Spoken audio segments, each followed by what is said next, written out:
Assalamualaikum warahmatullahi wabarakatuh. Salam sejahtera bagi kita semua. Yang saya hormati, dosen pengampu mata kuliah pelatihan dan pengembangan sumber daya manusia, Ibu Reski Amalia Mahika, SEMM. Dan yang terhormat, ketua dan seluruh panitia yang telah berkontribusi dalam menyukseskan acara ini. Yang terhormat kepada Saudara Muhammad Reva selaku pemateri pada hari ini. Selamat datang di kegiatan pelatihan SPSS dengan tema optimasi pengolahan data penelitian dengan SPSS bagi mahasiswa. Sebuah momen spesial yang telah kita nantikan bersama. Saya Buya Yohanes sebagai moderator merasa terhormat dapat membantu jalannya acara ini. Kami berharap semua yang hadir dalam keadaan sehat dan berbahagia. Terima kasih kepada seluruh peserta yang telah meluangkan waktu untuk hadir. Semoga acara ini dapat memberikan manfaat dan kesan yang baik bagi kita semua. Baik, langsung saja saya di sini akan membacakan CV dari pemateri kita. Nama Muhammad Reva, tempat tanggal lahir Makassar 31 Maret 2004. Jenjang pendidikan telah menyelesaikan sekolah menengah atas di Manugua Makassar dan saat ini sedang menempuh pendidikan di Universitas Negeri Makassar. Itulah tadi CV singkat dari pemateri kita. Selanjutnya saya serahkan kepada pemateri kita. Baik, terima kasih. Assalamualaikum warahmatullahi wabarakatuh. Waalaikumsalam warahmatullahi wabarakatuh. Terima kasih.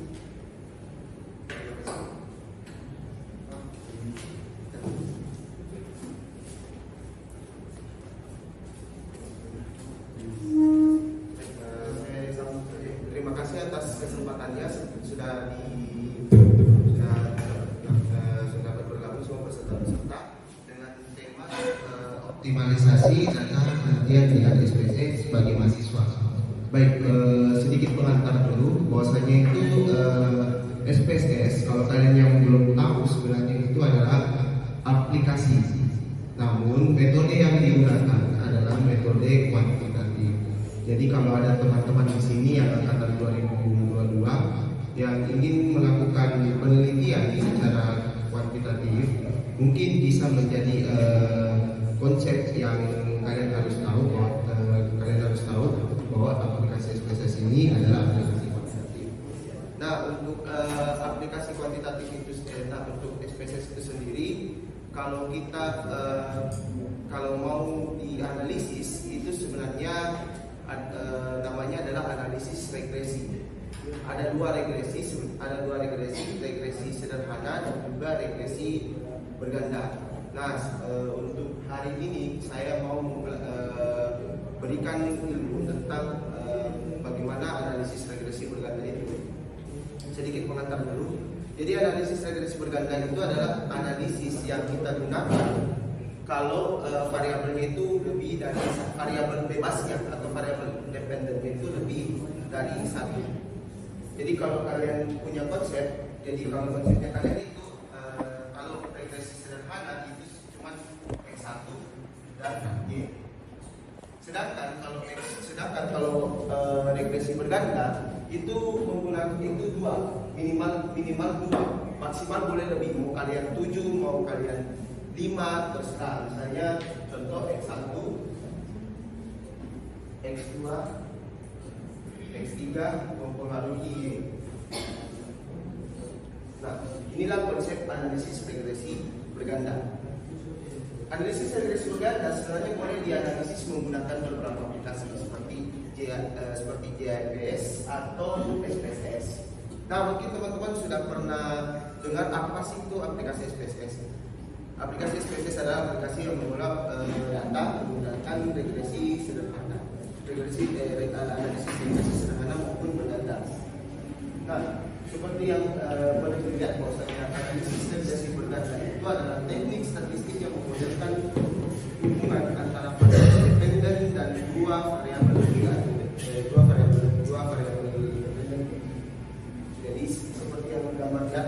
kalau kalian punya jadi kalau menganalisis regresi berganda itu kalian harus punya lebih dari satu variabel bebas dan satu variabel terikat.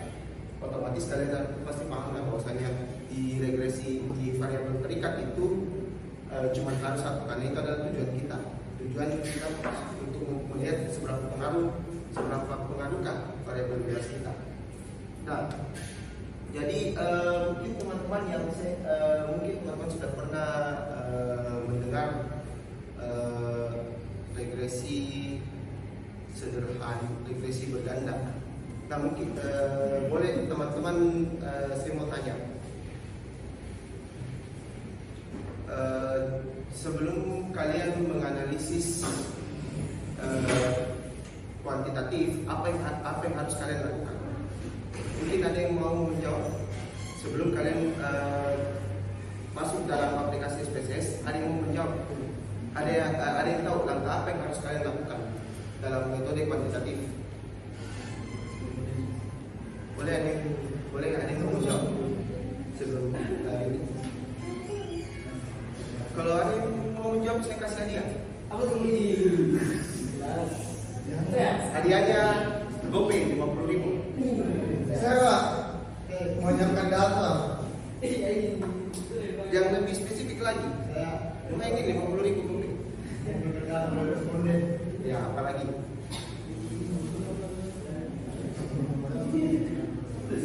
Sebelum kalian mengumpulkan data responden, apa yang harus kalian lakukan dulu? Di konsep metode kuantitatif. Usulan. Kurang. Coba yang bisa menjawab lebih detail. Penyebab Kuesioner itu langkah pertengahan, misalnya penyebab kuesioner. Observasi, oke, cocok. Apalagi? 50. Apalagi observasi. Wawancara, oke. Wawancara itu di kuantitatif, tapi tidak apa-apa, boleh dimasukkan wawancara. Sebelum kalian mengumpulkan data, apalagi?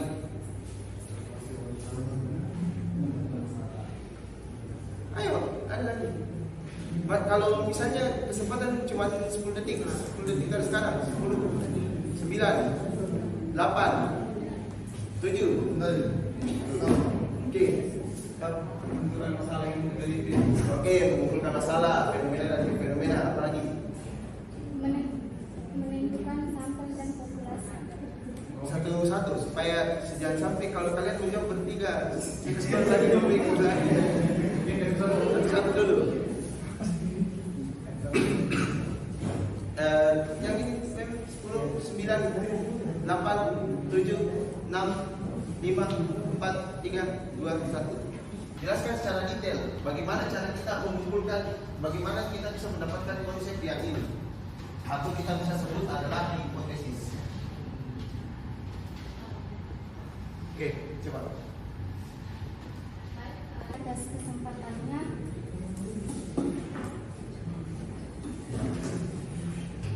sebelum kita menentukan sampel dan populasi, kita harus menentukan. Kita harus menentukan variabel masalah dan penyebabnya. Yang dimaksud dengan X itu yaitu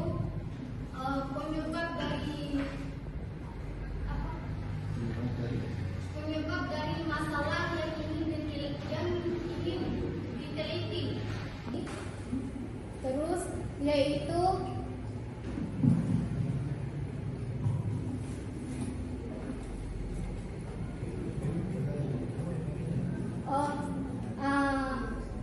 sedangkan yaitu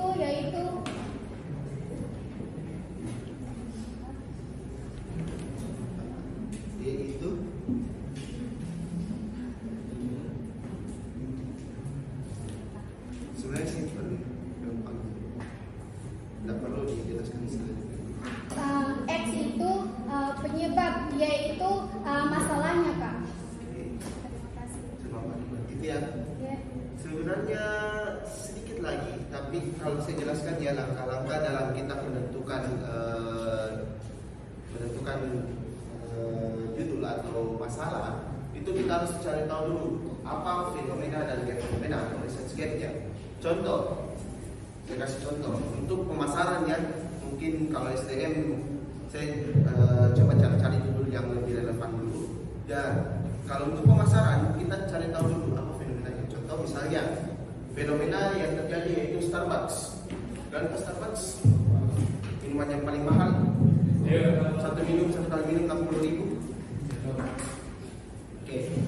Jadi Starbucks itu ada Starbucks punya masalah saat ini. Bahwasanya Starbucks itu di boykot di Indonesia karena mendukung aksi Zionisme katanya. Tapi seiring berjalannya waktu, ternyata Starbucks itu penjualannya semakin meningkat. Tidak kan, kalau kita seperti yang kita tahu, jika terjadi pemboikotan seperti itu, maka penjualannya akan menurun. Tapi setelah dilihat dari hasilnya, kita melihat website yang ada, bahwasanya ternyata di hasil penjualannya ternyata meningkat, atau penjualannya dia selalu meningkat. Kita tidak tahu apa yang terjadi. Pada saat kita observasi lebih lanjut, oh ternyata mungkin apakah kualitas produk yang diberikan oleh Starbucks itu bisa membuat customer lebih loyal terhadap Starbucks. Bisa jadi kita bisa ambil judul satu, kualitas. Nah ini sudah jadi yang satu. Nah kita lihat kembali. Oh ternyata selama ini Starbucks selalu memberikan promo buy one get one pada bank tertentu. Contoh, Starbucks punya promo buy one get one pada saat hari Sabtu, di mana hari-hari malam minggunya anak-anak muda seperti kalian ya, ini seperti saya juga. Ya mungkin anak-anak muda cari tempat kopi yang santai, enak dan juga mungkin promonya ada, pasti rata-rata seperti kita itu. Saya selalu mengobservasi bahwasanya kita itu selalu mencari promo. Nah ternyata promosi yang mereka berikan itu efektif untuk meningkatkan penjualannya mereka. Masuklah promosi sebagai peristiwanya. Nah, yang kita mau cari ternyata, bisa masuk di sini. Nah, untuk variabel Y-nya itu bisa kalian masukkan, misalnya terhadap misalnya pengaruh kualitas produk dan promosi yang dilakukan oleh Starbucks untuk mempengaruhi terhadap loyalitas pelanggan.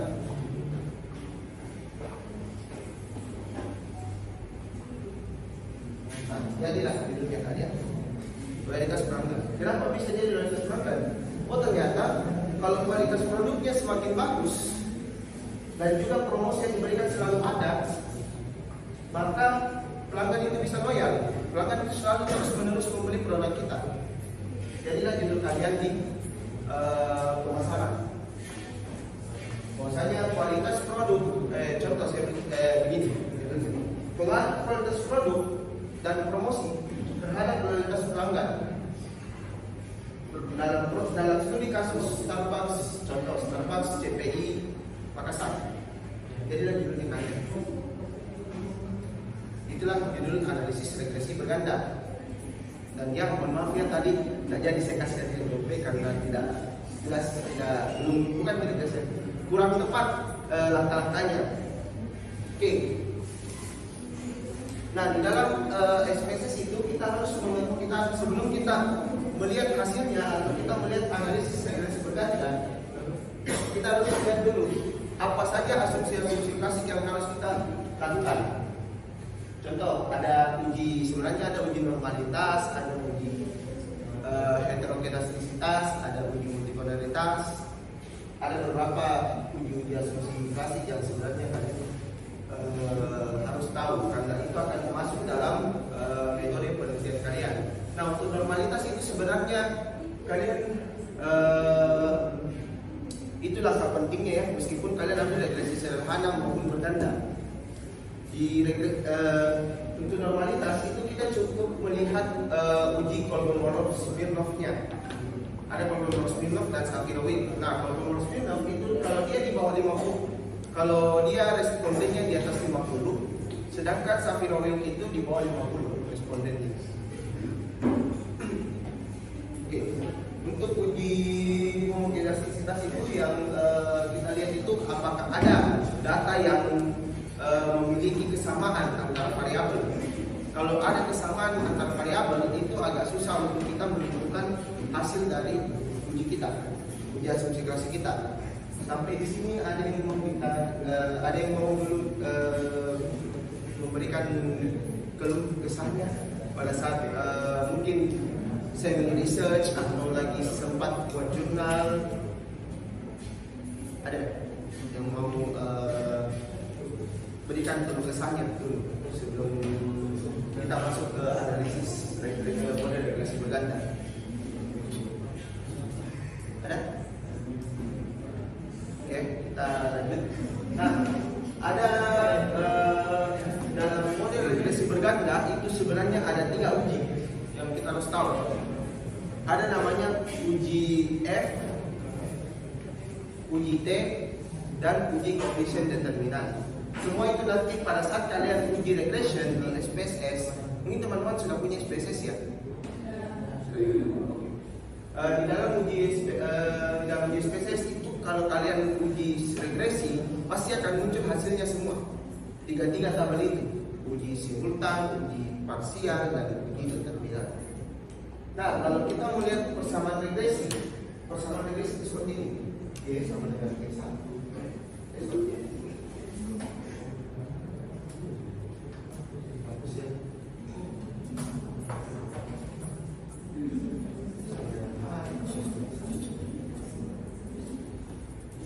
Nah, inilah persamaan regresi berganda. Kalau regresi sederhana, cukup hapus saja ini. Ini kalau regresi sederhana. Kalau regresi berganda, tambah lebih 2 variabel, 2 sampai 3. Tergantung dari kalian, tergantung dari film kalian. Apakah fenomenanya seperti itu atau fenomena seperti itu. Oke. Nah, ada langkah-langkah yang kita nanti akan berikan di praktek ya. Mungkin kalian sudah lupa tentang SPSS ini. Jadi saya jelaskan tentang bagaimana kita membuka SPSS. Jadi kita harus yang pertama di dalam SPSS itu kita harus siapkan data. Ya, kalian harus siapkan data sih. Kalau kalian tidak punya data, apa yang kalian uji di dalam SPSS? Nah, kita harus cek datanya juga. Apakah ya cek datanya itu seperti kita uji asumsi klasik. Ada normalitas, heteroskedasitas, dan uji koordinalitas. Ada beberapa uji seperti itu yang dilakukan. Oke ya, kita next ya. Karena prakteknya itu biasanya memakan waktu lama, jadi takutnya kalian nanti tidak dapat waktunya. Oke. Nah, inilah langkah-langkah yang harus kalian pahami dalam regression. Ini kalau ada yang mencatat silakan. Jadi untuk SPSS itu kalau kita sudah masukkan datanya ke dalam SPSS, kita tidak langsung analyze regression linear. Dimasukkan variabelnya, sesuaikan variabel independen apa, variabel dependen apa, dimasukkan di dalam situ semua. Nah, biasanya ada pilih metode, tapi saya biasa skip seperti itu karena langsung saja kita uji secara langsung apakah regresinya itu sudah punya pengaruh atau tidak. Nah, ini tadi yang saya sampaikan. Ada beberapa interpretasi dari output SPSS yaitu regresi, yaitu model summary. Model summary itu sebenarnya uji parsial. Model summary itu uji parsial. ANOVA itu uji simultan, dan coefficient itu untuk coefficient itu ada dia itu masuk di tabel determinan. Jadi ada 3 tabel. Kalau kalian misalnya dapat seperti ini, nanti saya akan jelaskan nanti kalau sudah masuk di praktek.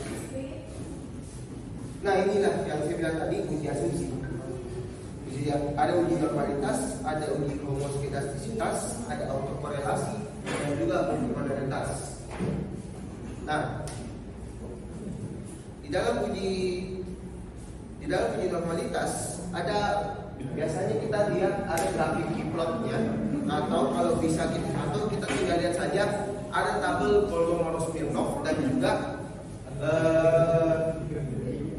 Shapiro-Wilk, ada tabel Shapiro-Wilk. Nah, kalau Kolmogorov-Smirnov itu kalau dia di atas dari 0, nilai signifikansinya ya, untuk nilai signifikansinya kalau dia di atas dari 0,05 maka data itu normal.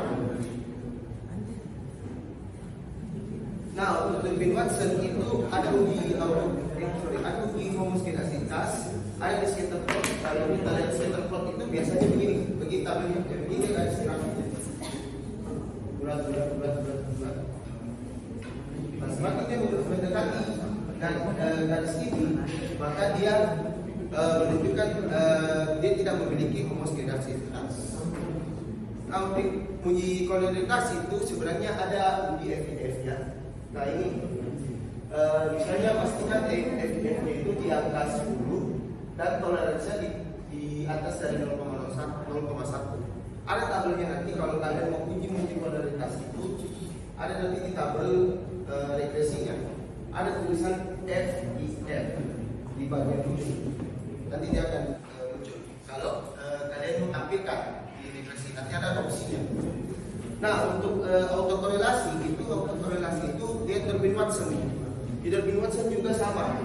Di regresi ada nanti kalian harus cari tahu di opsinya untuk menunjukkan Durbin Watson dan juga FIF. Semua langkah asumsi sebenarnya itu ada di analisis regresi. Jadi analisis regresi langkah pertama yang harus kalian lakukan adalah menguji dulu asumsi klasiknya, lalu menguji regresi bergandanya. Nah, oke, contoh kasus tadi saya sudah sampaikannya ada kasus yang kita berikan contoh Starbucks. Untuk kalian bisa jadikan referensi, kalian untuk jadikan judul skripsinya kalian nanti referensi. Kalau kalian pemasarannya, kalau kalian STM boleh kalian analisis misalnya bagaimana bagaimana cara mereka melakukan promosi pisang. Itu sudah masuk di SDM. Oke, sudah menjadi kesimpulannya, kesimpulan kita. Jadi kalian bagaimana sudah ada gambaran tentang aplikasi SPSS yang kalian yang saya sudah jelaskan tadi. Sudah ada dasar-dasarnya kalian sebelum kita mulai ke aplikasi SPSS.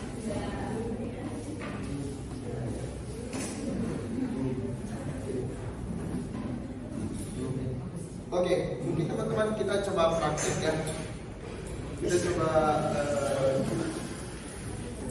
Kita mau coba kalian sudah lakukan, mau lihat kalian seberapa paham kalian secara teori terkait tentang SPSS ini. Oke, silakan kalian kalau sudah punya aplikasi SPSS silakan dibuka aplikasi SPSS-nya. Dan juga data, kalau kalian punya data uji coba ya. Kalau kalian punya data uji coba pada hari ini silakan dibuka data uji cobanya.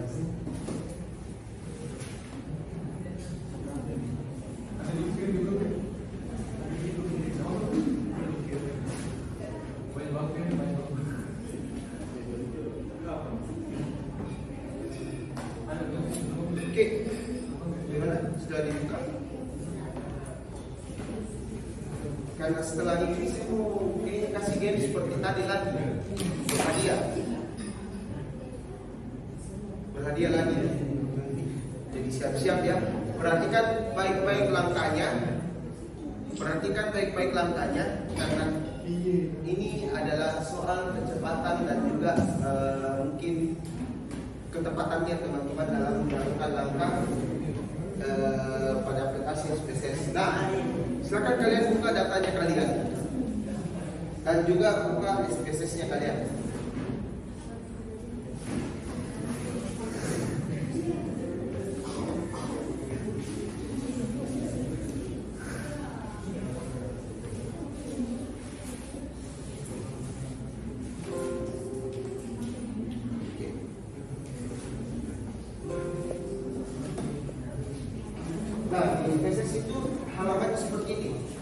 Ini adalah halaman utama dari SPSS.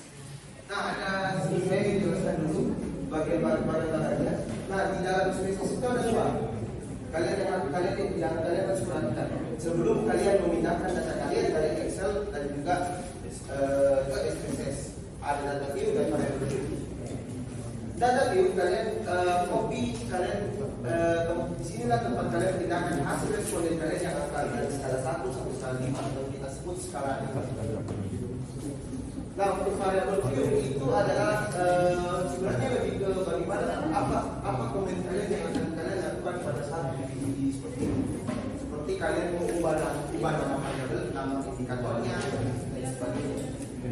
Atau kalau memberikan keterangan misalnya X1 itu membahas tentang ini, X1.1.2 seperti ini dan seterusnya. Oke, silakan kalian ikuti langkahnya. Kalau yang tidak jelas boleh nanti maju ke depan, silakan maju ke depan. Kalau kalian ingin lihat secara jelas, oke, silakan kalian ada misalnya contoh. Saya sudah mendapatkan hasil dari kuesioner saya sebanyak 200 responden. Saya tinggal mau melakukan uji coba berdasarkan hasil dari proposal yang saya sudah berikan. Indikator didapat dari mana? Indikator yang ada yang kalau kalian lihat ya, indikator itu yang seperti ini. Orientasi sukses, orientasi ke depan, apa resiko. Indikator diambil dari mana? Dari teori yang kalian jabarkan di kajian pustaka kalian. Contoh, misalnya teori Maslow menjelaskan tentang produk terkait ini. Ada empat indikator yang dapat kita ambil dari teori Maslow, sehingga itu yang kalian ambil nanti dalam presentasi kalian untuk menghasilkan data-data seperti ini. Oke, silakan ya kita mulai langkahnya. Silakan kalian copy dulu SPSS-nya kalian. Hasil data Excel kalian pindahkan ke SPSS. Silakan kalian paste.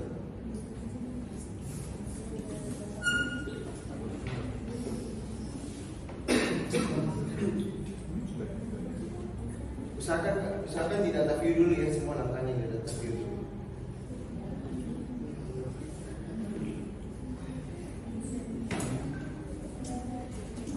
Oke. Nah, silakan kalian masuk ke variable view. Belakang kalau kan masih ada yang belum copy. Teman-teman. Oh iya.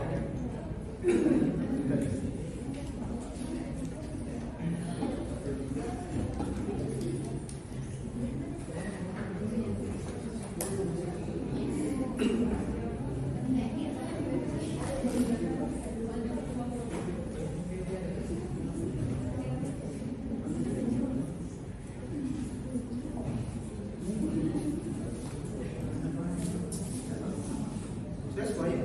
Sudah di copy? Kalau panitia dibantu ya pengumumannya.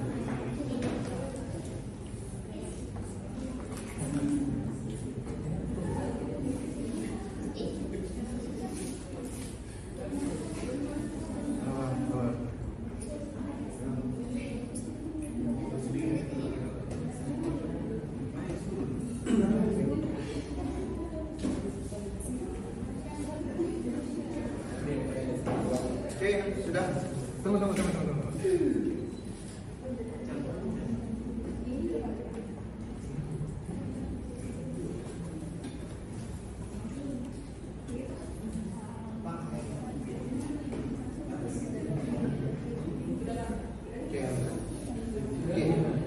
Nah, silakan masuk di opsi variable view yang di bagian bawah sini kan kalian tadi awalnya pada saat kalian copy data responden kalian dari Excel ke SPSS, kalian berada di posisi data view.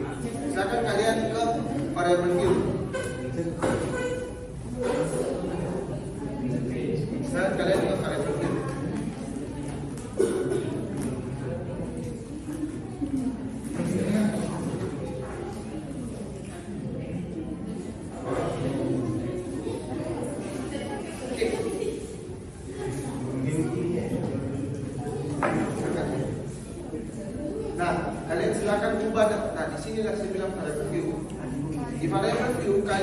bisa ganti nama indikatornya kalian, nama variabel kalian mau ubah desimalnya silakan.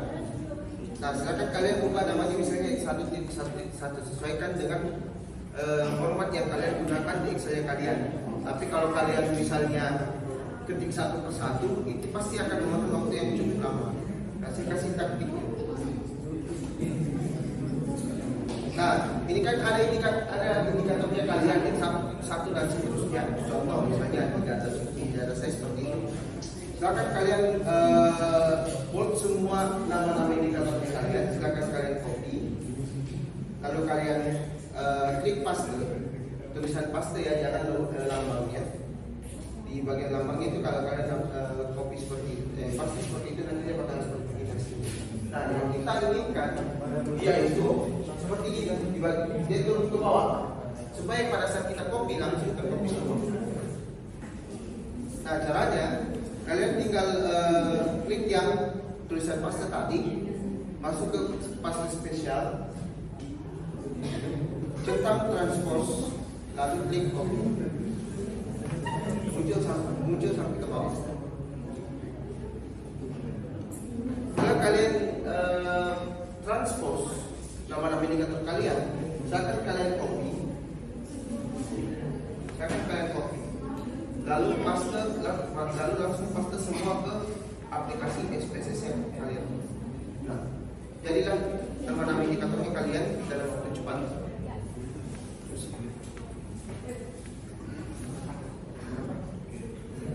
Ada apa? Oh, boleh juga.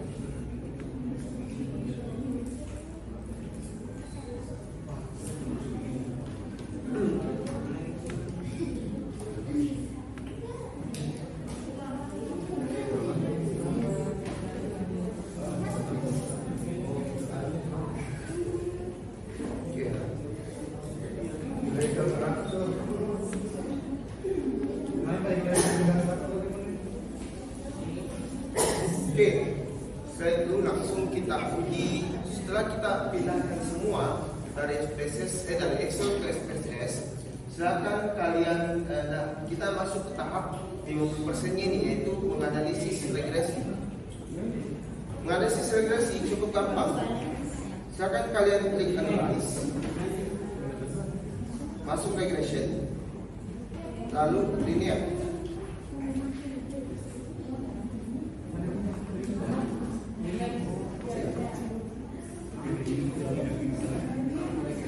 Ada yang pakai jumlah di sini, ada yang pakai jumlah di dalam Excelnya. Misalnya X1 ada jumlahnya, X2 ada jumlahnya, X3 ada jumlahnya. Jadi kita uji dulu salah satu uji contohnya, misalnya seperti ini. Kalian boleh ambil salah satu indikator dari SPSS kalian. Misal saya ambil S1 untuk dimasukkan ke independen. Independen itu adalah variabel bebas.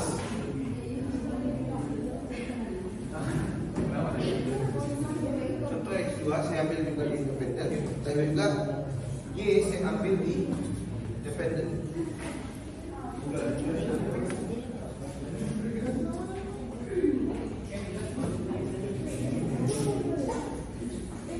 Oke ya, sudah. Cukup satu indikator saja yang kalian masukkan ke dalam SPSS.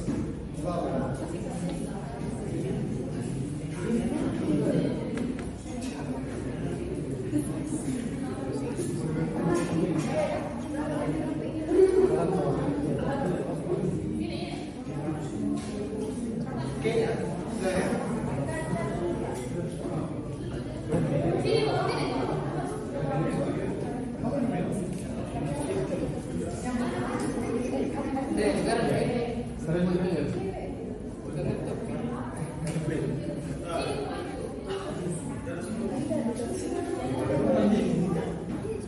Oke, yang sudah selesai silakan klik OK.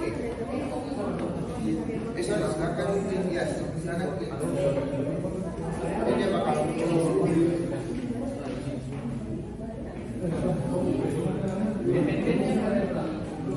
dependen itu variabel X, dependen itu variabel Y.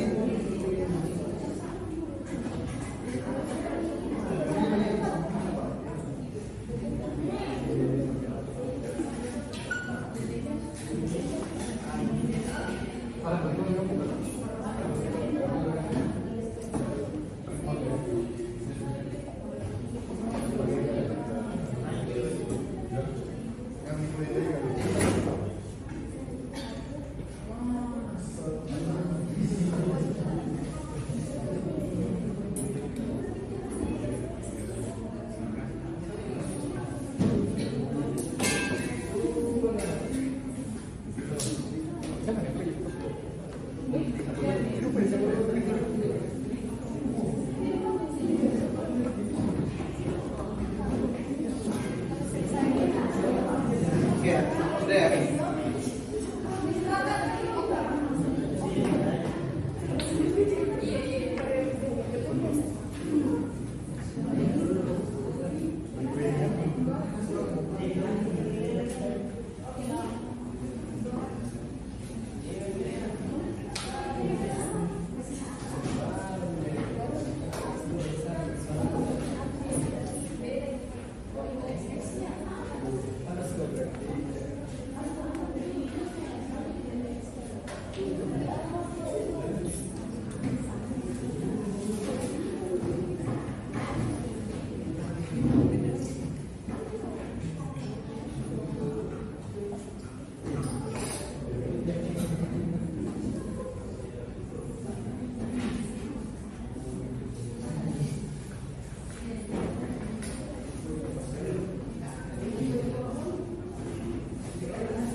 Ya, sudah munculkan hasilnya. Nah, ini yang tadi yang saya bilang. Hasil simultan determinan. Kenapa begini?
Ada spasinya,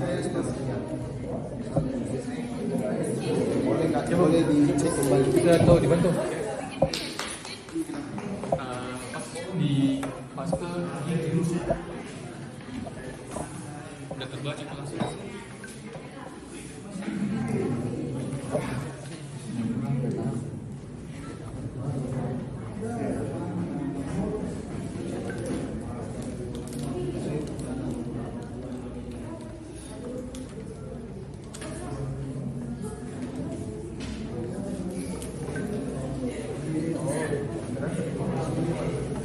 Datanya cukup angka.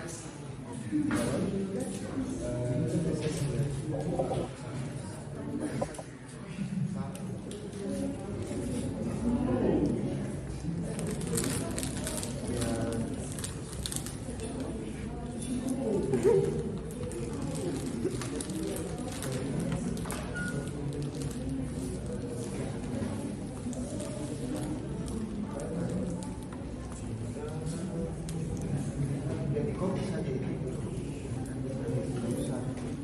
nggak usah di kantor.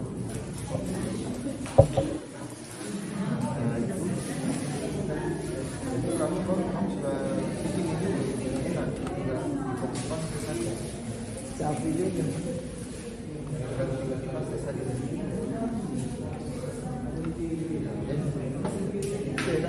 Kalau kamu sudah buat semua, misalnya sudah disiapkan semua, karena ada nama-nama kita kamu sudah tahu, sudah ada bawah namanya itu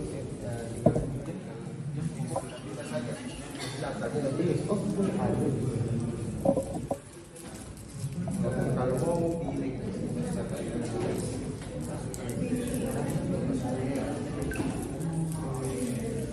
misalkan juga nanti tambahkan nanti jumlah di situ variabel. X2 total semua, ini total semua. Supaya kalau ada kita sebenarnya di dalam cuma itu totalnya. Tapi cuma yang kita capai apa itu sebagai asalnya nanti pada saat kalian meneliti, kalau di regression itu cukup total. Saya Oke, udah.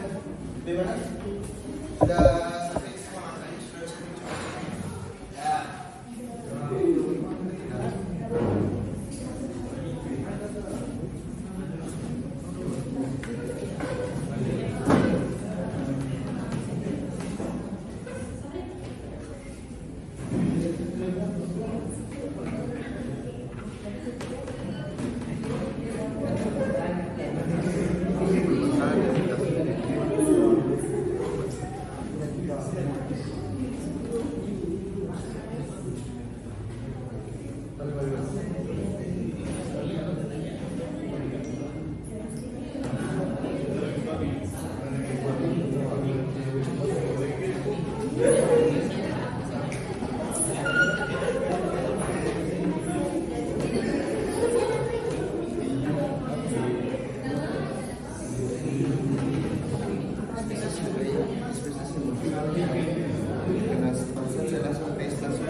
Semua ini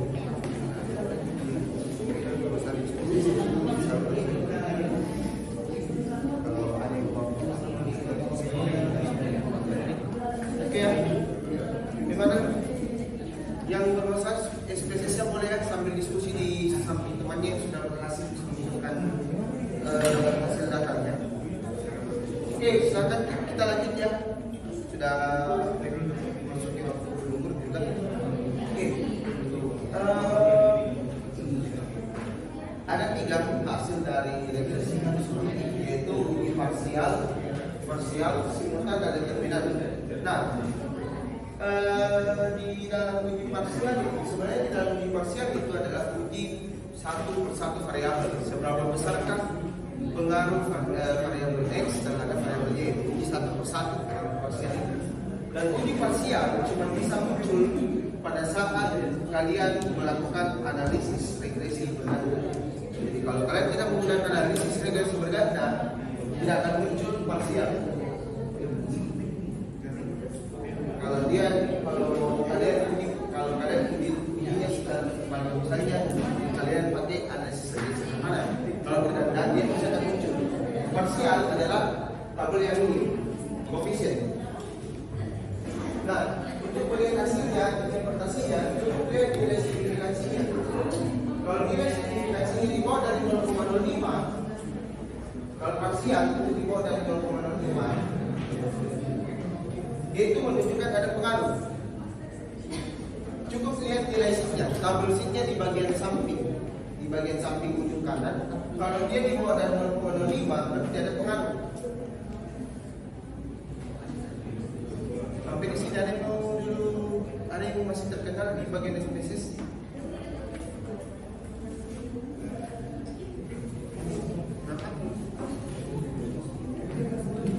Oke ya, sampai di sini. Oke, kita lanjut ya. Jadi kalau untuk tabel parsial itu adalah uji satu persatu. Namanya saja par, bagian per bagian, parsial. Simultan, untuk simultan itu sebenarnya uji secara keseluruhan.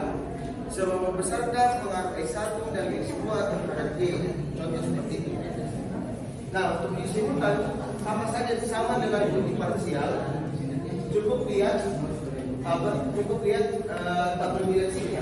Jadi kalau dari 0,05 berarti ada pengaruh secara simultan. Nah, di dalam parsial dan simultan itu dijelaskan di dalam hipotesisnya kalian.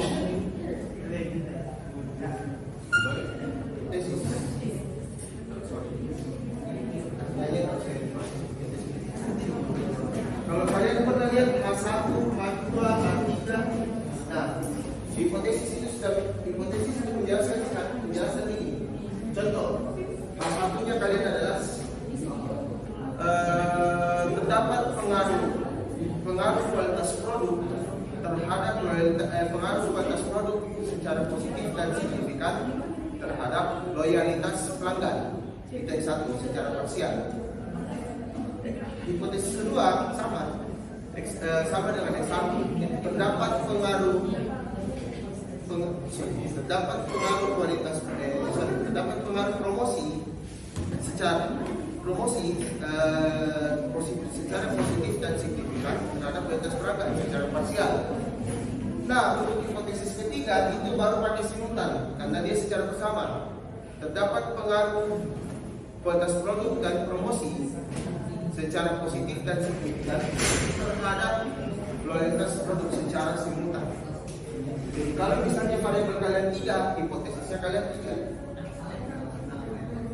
Kalau variabel kalian 4, hipotesisnya kalian pasti bakal 4 juga. Kecuali kalau kalian sudah main-mainnya di partial least square dan juga struktural engineering, pasti hipotesisnya kalian, kalau kalian 4 variabelnya otomatis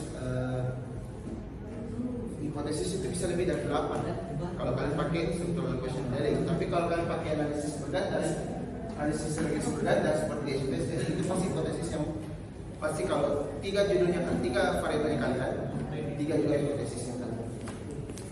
Oke, untuk determinan itu agak sedikit berbeda. Cukup kalian lihat tabelnya di R2. Kalau di R2 kalian itu jadi R2-nya itu melihat dari persentasenya. Kalau dia 0 sampai 25% itu dia kurang tidak signifikan.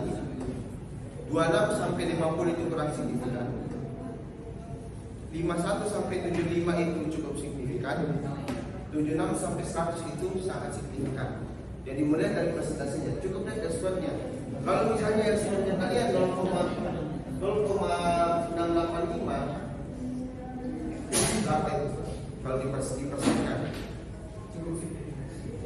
0,68,5%. Berarti dapat disimpulkan dia itu cukup signifikan.